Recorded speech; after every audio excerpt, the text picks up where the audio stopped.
Hey guys, welcome to Checkerboard Chat, the official sports podcast of the Daily Beacon. I'm Blake Von Hagen, that's Will Backus, and we're here to talk Florida Week with you guys.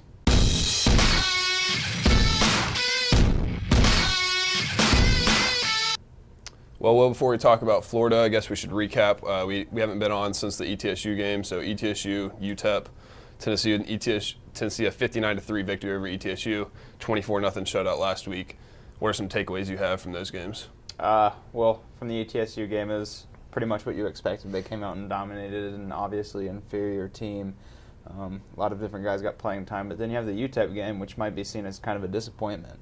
I mean, UTEP was ranked as the worst team in the FBS, and then Tennessee comes out and only beats them by 24 points. They got 517 total yards of offense, but that only translated into 24 points, and that was because of a lot of penalties and mistakes. So it was kind of a disappointing outing.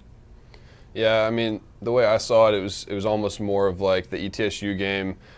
Tennessee might not have even played as well offensively as they did against UTEP, but they were able to put more points on the board. They had, a blocked punt that's recovered for a touchdown. And, when you have defensive plays and special teams plays like that, then that really helps you put more points on the scoreboard. Against UTEP, it was really a dominant performance on offense, like 500 yards of total offense almost. So. And then the rushing game was strong in both outings. Offensive line maybe not as much as Tennessee would hope, but those guys are able to find gaps and break off some big runs. Ty Chandler, I think, was a main focal point of that UTEP game. He comes back after missing the ETSU game with an injury, breaks off that 81-yard touchdown run. So I think Tennessee was happy to see him healthy again. Right. It's a huge plus that Ty Chandler is back and running full speed, especially when the SEC slate starts, and especially against a team like Florida that they have coming up. He really didn't show any signs of missing a beat. He was really just had a minor concussion, like Pruitt put it. He had his bell rung. So it wasn't a huge cause for concern. He only missed the ATSU game, and I'm willing to bet that was just precautionary, just to make sure he didn't get hurt again. Yeah, and he dressed out for that game, right, too. He dressed out. They didn't put him and in. then he came out against UTEP and had 12 carries for, I believe, 158 yards, 13 yards a carry. So a lot of that was that 81-yard touchdown run, but still he was kind of showing out the entire game. And they'll need him to have a game like that against Florida. Yeah, and he's an important guy for the Tennessee offense because some of the other guys, like Jeremy Banks, who had a good outing against ETSU, and then Madre London, Tim Jordan, those guys don't quite have the breakaway speed that Ty Chandler has. So he's important for the offense because he brings something different that those guys don't bring to the table. Right, he's their change of pace guy. Like you said, Banks, London, Tim Jordan, guys like that, they're all bruisers. They'll run through tacklers.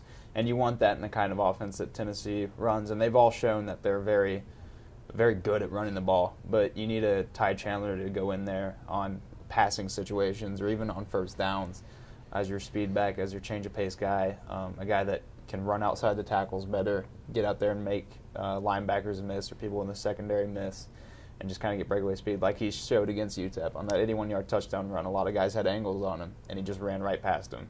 Yeah. After the game, he said that he saw him coming out of the corner of his eye. He just kicked it into another gear, is how he put it. And then you talk about the passing game, how he's important there. I think he is important, especially to this passing game, because they've done a lot of check down type offense as far as going through the air. They've taken a few shots deep, but overall it's been check down type plays, short flare routes. They haven't really done a whole lot of 15 to 20 yard slant routes over the middle, those kind of things. And I think that is something that they'll have to do moving forward. And we can talk about that later when we talk about Florida. But so far it's been an efficient offense through Garantano. I mean, I think he's completing passes 73% of the time right now, which is something you can't really sustain throughout the course of the season. But for now, it's been those check down plays and then those long bombs that they've been completing. They've completed a couple of those in each of the last few games. Right, and it isn't just Garantano completing 73% of pretty easy passes. Like you mentioned, I think he's completed 3 or 4 passes for 50-plus yards against ETSU and UTEP, and all of them have been good passes as well. They haven't been just throwing it up there and hoping your receiver comes down with it. He's done a good job of leading the receiver, putting it just where the receiver could make a play. He had one bad one against UTEP that fell a little bit short, but I believe it was to Josh Palmer. He made a nice adjustment and came back for the ball and caught it. If Garantano had thrown a better ball, it probably would have been a touchdown. But other than that, he's shown that he has the arm talent to lead Tennessee's offense successfully. And I honestly think that he might be completely distancing himself in the quarterback race, although I don't know if they'll still continue to play Christ. But Garantano his pass rating efficiency has been one of the best in the SEC. He's completing at a high rate. He's also shown that he's a leader as well. There's a video of him on the sidelines during the UTEP game talking to his receivers about, just kind of getting at them and making sure they're doing their jobs. So that's what Pruitt's talked about a lot at what he wants from a starting quarterback. He wants a guy that's not going to turn the ball over, which Garantano hasn't done yet. He's made some pretty smart plays. And he wants a quarterback that's going to be a leader, which he's shown that so far as well. Yeah, there's been a lot of comparisons. You mentioned that video of him on the sidelines. There's been a lot of comparisons between that and then him against Georgia Tech last year in the season opener where he was sitting on the sideline. People kind of said he was pouting in that game where he wasn't playing, and then comparing that, leadership growth to this season. But yeah, he's been really efficient. I don't know if you saw the stat from Pro Football Focus, their college account. He completed 7 of 8 passes for 113 yards, I think, and 151 passer rating in that UTEP game, which was, that's a standout performance when he was under pressure. Under pressure as well. Yeah, under pressure, yeah. So, if he can continue to show that poise in the pocket, that's really important for Tennessee, especially with the offensive line struggles that they've shown so far. Because even in these past few games against inferior defensive lines, the offensive line has really struggled in protecting Garantano and giving him time to throw. And then in the run game to create lanes, there's that chop block play with Ryan Johnson, Jerome Carvin that took back a touchdown. So those are things that Tennessee has to clean up moving into SEC play. Right, and you mentioned Garantano in the offensive line. One thing about Garantano is that he's tough. He gets hit. He got hit a lot last year. I think he was the most hit quarterback in the NCAA last year. I think Tennessee allowed top 5 in sacks last season. So he's a tough quarterback. He only missed 1 game last season, and that was because of an ankle injury, and he was right back out there the next week. When you see him out there getting hit, he's pretty quick to bounce back up and I guess kind of brush it off. And whenever he runs the ball, he had like a 12-yard run against UTEP, and then he got up and he was incredibly hyped up. He was like jumping around, pumping his fists. So he's a tough guy on the field. So with a weak offensive line like Tennessee has, it's a concern that they're getting to the quarterback that much. But with how tough Garantano is, I don't think it'll rattle him at all. And I also don't foresee him suffering, too serious of an injury given the sample size we've had before. And but as you mentioned, the offensive line play needs to get a lot better, which they've been rotating a lot of guys to different positions, I guess, while they're still trying to figure out what's happening. With the loss of Brandon Kennedy especially, they've been playing a lot of different guys. Like Ryan Johnson has played guard and center this year. Guys like Jerome Carvin have played both guard spots. Trey Smith has played both guard and tackle. So it's hard to get a good offensive line when they're not really playing the same position every week. So I think Tennessee, and against UTEP, they didn't have as much rotation. So I think Tennessee really needs to kind of get settled on one offensive lineup so that that line can build chemistry and kind of improve, especially with SEC play now coming up.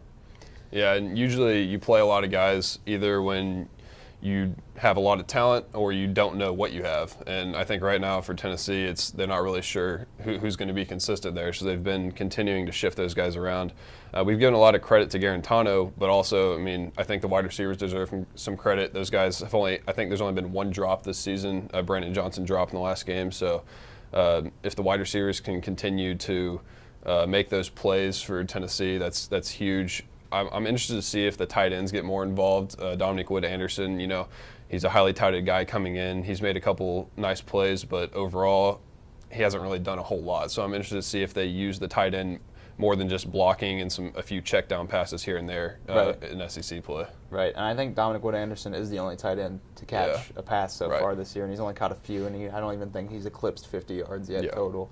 He does have a touchdown, but that was a 1-yard touchdown pass against West Virginia, which is big, but I definitely think that they need to get their tight ends more involved because they're not just blockers, which Pruitt said earlier that he wants tight ends that can block and that are big nasties, but at the same time you want a tight end that can catch too because they're kind of they can be a 4th or 5th receiver out there, and if you have a guy that's as athletic as Dominic Wood-Anderson is supposed to be and has shown, then it might be hard because for a linebacker or safety to cover them because that's normally who's going to get a tight end in an assignment. So I definitely think they need to do a better job of getting their tight ends involved. And you mentioned the wide receivers. I think one guy that has done a stellar job of improving is Josh Palmer. Last season, whenever he appeared, he had big drop problems. He's been a constant deep threat. I think we talked about this in our first Checkerboard chat too. He's probably the fastest guy on Tennessee's team, and he's a deep threat. But last season and then a little bit in the offseason, he had problems dropping passes whenever he was wide open. And he hasn't shown that at all this year. He's gone deep on a lot of passes, made a really nice catch against UTEP, like I said, making that adjustment on the ball. He's been a very reliable guy. I think he's caught 2 or 3 50-plus yard passes so far this season. So I think he's a guy that Tennessee might try to lean on more going forward, especially against a secondary that's as talented as Florida's and against a lot of the secondaries that they're going to face in the SEC that have top-shelf talent. Yeah, and then before we talk about Florida, just to recap the defense, on paper, not a whole lot to complain about when you hold your opponents to 3 points and then shut out the next game. But Pruitt, not quite pleased with the performance there. He wanted, some turnovers. There were a couple of dropped interceptions that, could have been game changers, could have allowed Tennessee to open it up a little more than they did. So moving forward, he wants that defensive consistency, and he wants them to make plays. He said, we're not going to win a whole lot of SEC games when we're dropping interceptions. So that's something that they'll want to do going forward. Then as we transition to the Florida game, obviously one of the biggest games of the season, Neyland Stadium, likely going to be a sold-out crowd there. I saw today that Florida only ended up buying out, I think, 2,600 of their tickets. They had 7,000 available. They only took like 2,600, something like that. So it should be a really strong Tennessee crowd for that one. And I think Tennessee is going to need to rely on that crowd to kind of get them over the hump there because it's going to be a tough game. I mean, Florida did lose to Kentucky earlier this season, so first time since 1986. Obviously, that's a huge deal, but it's still Florida. It's still a rivalry, and Florida bounces back, dominates Colorado State last week, so maybe they're not as bad as we thought. What do you think about that? I mean, yeah, it's a huge rivalry game, and like you mentioned, it'll be a sold-out Neyland Stadium, especially Neyland Stadium at night, which is has been historically where Tennessee has kind of brought a lot of their louder crowds. It's a primetime game, so there will be a lot of emotions, and it's the Florida game, so there will be a lot of emotions. It's a huge rivalry game. But yeah, Florida has won the past 13 out of 14. Tennessee's only win came in 2016 at home. Last season, they had that heartbreaking ending on the Hail Mary, which was kind of accredited to Mike Abernathy, who's a part of Tennessee's secondary right now, for giving that up. But it's one of those rivalries that it'll always be a close game for the most part. Not a whole lot of blowouts in the entire series. And I don't think Florida is a terrible team. Like you said, they lost to Kentucky, which I think a lot of people might have blown out of proportion because I do think Kentucky is a genuinely very talented team. They might be one of the top 3 or 4 teams in the SEC East whenever it comes down to the final.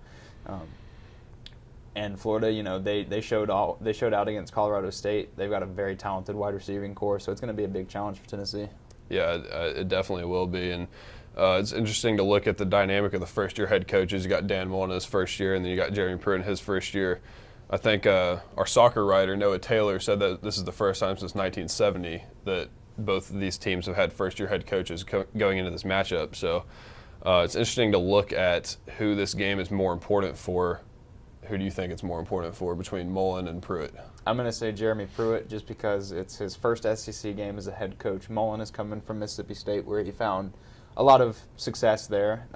Never won the conference, but he constantly had Mississippi State in the discussion at least. They were a top 25 team for the most part.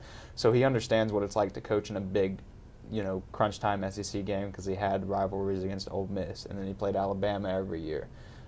So I think he knows what it's like. At the same time, Jeremy Pruitt, he's been a defensive coordinator at huge schools like Florida State and Georgia and Alabama, but he's never been the head coach of those schools. And he's already faced a very good team, top 15 team in West Virginia this season, but it wasn't an SEC foe. It wasn't at home. So I feel like the emotions for Pruitt will be a lot different now than they were for that game. It's a prime time, so it's really his first time as a head coach in the spotlight. And I think that might play a huge factor, and I think this is a very important game for him. It could set the tone for Tennessee's whole season. This could be that 6th win that they need when it comes to getting to bowl time. I think Florida will probably get to 6 wins easier than Tennessee will. So it's really like kind of not a make or break, but if they lose this game, then it'll be really hard for Tennessee to get to that margin that they need to get for a bowl win. Plus, it could be a big tone setter for Pruitt going forward into this very tough SEC slate that they're going to face. Yeah, you talk about setting the tone. I mean, if you look at last season, who knows if the season goes differently if Florida doesn't win on that long touchdown pass. But I'm going to go the other side. I'm going to say there's more pressure on Dan Mullen here. He might have more experience going in, but I think that also adds to the pressure. Florida's expecting him to come in right away and win 7-8 games this season, whereas Tennessee, that they understand that Pruitt's going to take some time for him. So for Mullen, he's already lost to Kentucky, and that's not just strike one. That's a huge strike one when you lose to Kentucky for the first time since 1986. So to lose to Kentucky and then lose to Tennessee, your first 2 SEC games, that's going to put him in a huge hole if he loses this game. So I think there's more pressure on Mullen to win this game. Pruitt has a little more leeway with it being his first SEC game. Obviously, it's a huge one for him still. I mean, they want him to win this game. Tennessee fans, that could be a huge deciding factor, and Tennessee fans backing him. You've seen Tennessee fans kind of flip-flop on guys real fast. So for Pruitt, I think fan support going forward and just overall team morale going into this really difficult stretch of games to win this game would be absolutely huge for him. So as we look forward to the game, you have a prediction in mind? I think Tennessee will actually win this game 24-20, and I think it'll come down to like the last minutes. I think Florida will probably hold on to a lead for maybe the majority of the game, but it'll never be a lead that Tennessee can't come back from. I just think that they're pretty evenly matched teams in my mind. Neither one of them are excellent teams, but neither one of them are horrible teams. I think they're kind of similar in first-year head coaches. So I think Tennessee gets the advantage of being at home in front of a kneeling crowd at prime time. That hasn't made the difference in a lot of Florida-Tennessee games, but I think the difference in those games was that Florida was just a more talented team, maybe with better coaching. I think this year, in terms of talent and coaching, they're on a pretty even level. So I think the advantage goes to Tennessee just because they're at home. I'm going to go with Vegas on this one, who has Florida as a 4-point favorite. I think Florida wins 27-17 is my score prediction. I just think the experience of Dan Mullen, it's a huge spot for Tennessee, but it's one of those spots that kind of feels like a letdown spot when you have a night crowd at Neyland Stadium sold out first SEC game. There's just so much pressure on this game. It's hard to perform. It reminds me of going into that Oklahoma game for Butch Jones in 2015. There's just so much pressure built around this game to win this. This is kind of the season is on the line almost for this kind of game, even though Tennessee is not expected to contend for an SEC championship or anything like that this season. This is kind of the championship game this season with it being Florida. So I'm going to say that Florida wins. I think Dan Mullen, has the experience of playing in those big games. So I'm going to go with Florida. But as we look at some of the other Tennessee sports, wrapping this thing up, Tennessee volleyball, Tennessee soccer. The volleyball team won 2 out of 3 in the Dayton Invitational last weekend. And then the soccer team suffered their first loss of the season yesterday against South Carolina at home. Yeah, I mean, the volleyball team continues to perform well. They went on the road to Dayton, Ohio. They lost to Dayton, but then they beat Ohio State. They finished 2-1 there. I believe they're sitting at 9-3 on the season so far. So I think Eve Ragam, as a first-year coach, is really kind of outperforming expectations because Tennessee's team has never really been touted as one of the top-tier volleyball teams. But now, they're sitting at, a really good record, and they've got a lot of momentum. And you mentioned the soccer team. They dropped, their first SEC game against South Carolina at home. They were the higher-ranked team, but that's really not a huge it's really not a whole lot to be worried about because South Carolina is an incredibly talented team.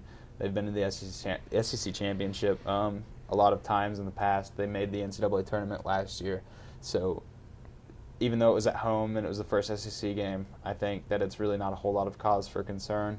I think moving forward that Tennessee soccer will do a great job of, bouncing back. Penske's a good head coach, and they've got a very talented roster. All right, guys. Well, thanks for watching. We'll have plenty of content from the Florida game, maybe a Facebook Live, a Periscope Live after the game. So make sure you follow us on all social media, and thanks for watching.